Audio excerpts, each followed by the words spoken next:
Dream 11 लोगों को कैसे कर रहा है बर्बाद, जानिए। इंडिया में आईपीएल शुरू होते ही एक नया हर किसी के मुंह से सुनने को मिलता है, वो है ड्रीम 11। इसके विज्ञापन भी आपको टीवी और डिजिटल दोनों प्लेटफॉर्म पर धड़ल्ले से देखने को मिल रहे होंगे। साथ ही आईपीएल की हर टीम की जर्सी में भी ये देखने को मिल रहा है। एडम में क्रिकेटर्स आपको बता रहे हैं कि कैसे आप घर से ही टीम बनाकर करोड़ों रुपए कमा सकते हैं। दोस्तों, ड्रीम 11 से आप कमाएं या ना कमाएं, लेकिन इसके एड्स में से क्रिकेटर्स करोड़ों रुपए कमा रहे हैं। बीसीसीआई भी कमा रहा है और आईपीएल टीम के ऑनर भी इससे पैसा कमा रहे हैं। लेकिन क्या आम आदमी जो इन विज्ञापनों से प्रभावित होकर ड्रीम 11 या ऐसे ही किसी और एप्स पर रोज 50 से लेकर 1000 रुपए तक लगा रहा है, क्या वो इससे पैसा कमा पा रहा है? जिस तरह के दावे ड्रीम 11 अपने विज्ञापनों में कर रहा है, क्या वो सही है या नहीं? ड्रीम 11 जो करोड़ों रुपए के प्राइसेस देता है, वो इतने रुपए कहाँ से लाता है? क्या है ड्रीम 11 का बिजनेस मॉडल और इसके पीछे का पूरा सच, चलिए जानते हैं। ड्रीम 11 की शुरुआत साल 2008 में हर्ष जैन और भावित शेठ नाम के दो दोस्तों ने की थी। इसका आइडिया सबसे पहले हर्ष जैन को आया था। हर्ष को पहले से ही फैंटेसी गेम का बड़ा शौक था। वो अपनी स्टूडेंट्स लाइफ से ही English premier league fantasy football खेला करते थे।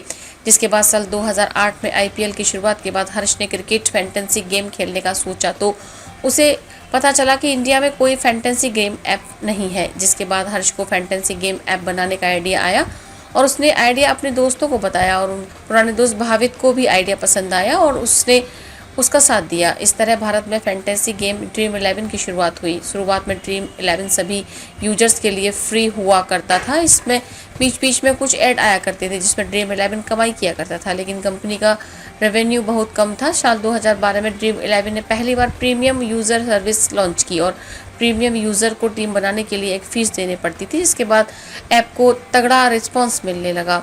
साल 2012 से अब तक ड्रीम 11 टोटल 9 राउंड में $1.62 बिलियन का फंड जुटा चुका है। आज भी डेट में ड्रीम 11 में टोटल 210 मिलियन रजिस्टर्ड यूजर्स हैं और ये 8 बिलियन नेट वर्थ वाली कंपनी बन चुकी है, जिसकी कीमत भारतीय रुपए में 66,000 करोड़ से भी ज़्यादा होती है।